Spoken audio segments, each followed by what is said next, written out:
Good afternoon, everyone. I hope that you enjoyed a delicious lunch. Special thanks to Motion Canada Inc. for sponsoring today's lunch. And without those types of sponsorships, we could not bring the event together. So please join me in a round of applause for Motion Canada for the lunch today. Thank you so much. So now we'll move into our afternoon session, which will start off with the Partnership Showcase. It's always been a favorite of mine, where we can hear some real stories but about partnerships and successful partnerships that various nations have made around the province. So it's a dedicated segment of this year's program where Indigenous organizations, communities, governments, and leaders can share how collaboration has created real and lasting benefits for their communities. So it is my great pleasure to welcome and introduce Todd Corrigall, the Senior Vice President, Central Strategies, who will kick off the Partnerships Showcase, with Evan Salter, the CEO of Tano Enterprises. So please join me up on stage, gentlemen, and welcome them.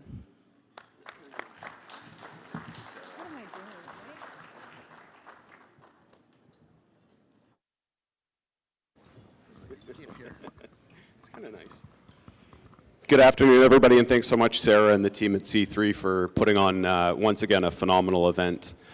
Before we get started with myself and Evan, there's a quick video that introduces Tano, which is an organization that's been around for a while but has recently spun out into a solo development corp for Lheidli First Nation. So, gentlemen, if we could play the video.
So now that everybody knows how to partner with Clayton Tane or with Evan, and if you're all lining up to sign up your businesses, Evan, maybe you can walk us through a little bit of the importance from your perspective as CEO of this now new spun out DevCorp on the partnership values chain. How do you align the core principles of Clayton Tane into the business aspects of Tano Tane? Thanks, Todd. I think it's important to ensure that you are aligning your core beliefs with any partner you're working with. Ensure you have that connection with the partner and trust, build the trust. For example, when it comes to the EcoEner Wind Project, that's a 30-year partnership we signed up for. So hopefully that's going to be as stronger in 30 years as it is today. And we've built up a long-term relationship with them, built on trust and built on sort of sharing of values. It's the first project in Canada, first project in BC, so we're proud to work with them, and we're very fortunate to be working with them. Let's maybe dive into EcoEner a little bit, just given that you know, they're a company, not only are they not from BC, they're not from Canada, they're from Spain. So how does a company from Spain come into Canada, land with Tano Tane and develop that relationship? I think their experience was in North America, was more in Central America. I think they saw the opportunities that were being created in Canada and created in BC with the calls for power. They contacted a nation, and they may have contacted more than one nation, but there was an immediate connection with us. We felt that connection, and we understood what they wanted. They understood what we wanted. So it was fairly simple and quick to come to an agreement, thank God, because there was deadlines with the call for power. And we were fortunate they came to our door, and we were fortunate to open that door for them. So in the video, it touches a little bit on the First Nations Bank of Canada partnership with both Clayton Tane and Tano Tane, because you are equal shareholders in that agreement. And there's a number of other financial services agencies out there, First Nations Finance Authority, and certainly there's a greater focus on First Nations participation, and that requires financial involvement, financial engagement. Talk a little bit about the financial value chain of working with these partners to help fund other nations' opportunities or other projects that are going on. Well, I think with all the major projects and the opportunities that are coming to BC and Prince George, it's important to be able to have access to capital, take advantage of those opportunities. We saw the partnership with FNBC as not only an investment opportunity, but also an opportunity to create the access to that capital through different organizations, whether that through FNBC and the many projects and programs that they may have, but also Canadian Infrastructure Bank, FNFA, and hope that we all backed with also government-backed loan guarantees. So with all those sort of elements working together, we'll be able to take advantage of these major projects coming through, like the wind power project, like NCTL ownership, like the ownership on the gas pipeline as well. So we're very fortunate to have that, and we look forward to working with all these institutions going forward, because money is required, and to have that money and have that access to that money at a cost that makes sense is critical. So Tano has partnerships on major projects, the North Coast Transmission Line, like you mentioned, on EcoEner, which was one of the phase 1 call for power partnerships that was developed. But you also have a number of retail businesses, from Tano Fuels, which is located on reserve, to the House of Ancestors, which is a banquet conference facility in Prince George, but also a coffee shop that does a pretty tremendous amount of business. How do you sort of scope out having these different businesses and different models and become partners at different levels? Because you have community partners who are utilizing the conference facilities, you have community members who are using the fuel services, but we have British Columbians and other major projects that are going to be accessing power through the partnership with EcoEner or North Coast Transmission. I think that one needs to be fortunate to have good people looking after these organizations that we own, like House of Ancestors, LTN Contracting, which does almost $20 million of work on an annual basis in forestry. Like we have just started up a Tano construction services company. We hope that that will grow into a multi-million-dollar organization as well.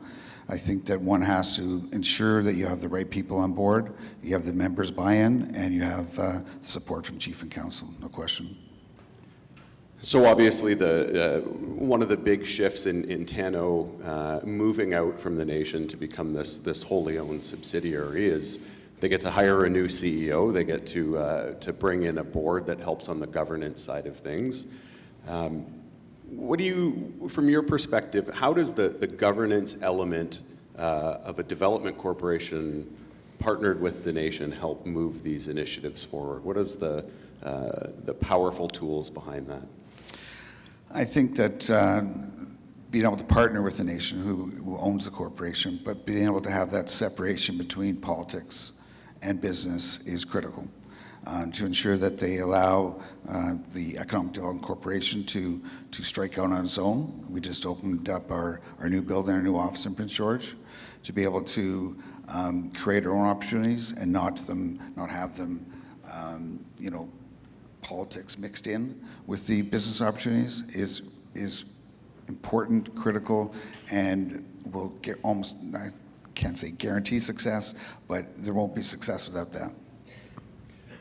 In the last 2 minutes, and there's a ton of information that goes in behind this, so as succinctly as possible, while consuming 2 minutes, you have another partnership that's part of Clayton Tenay and Tano Tenay, which is Cly Ventures.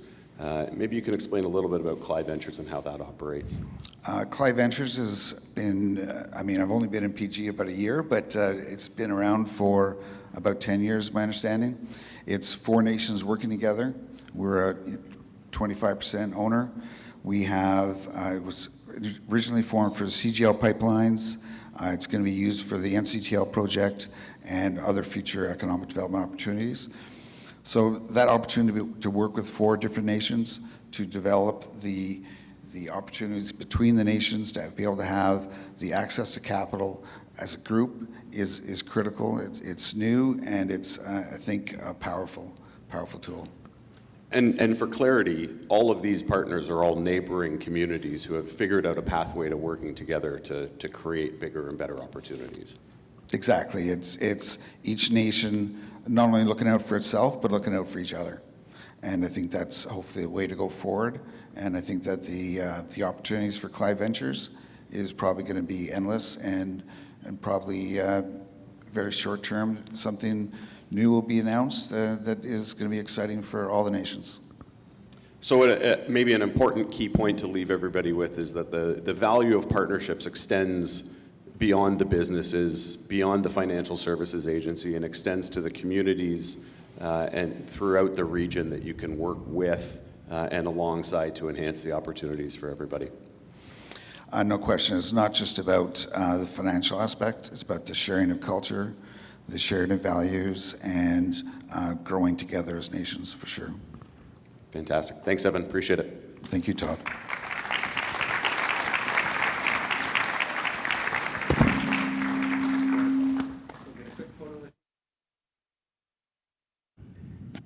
We're good? Thank you so much, Todd and Evan, for sharing that story and video. While they're taking their photo, please accept a small thank you gift for your participation. All of our speakers are receiving replica artwork of our new logo this year, so really special to us and to the conference. As a reminder, audience members can submit questions to our speakers through Slido.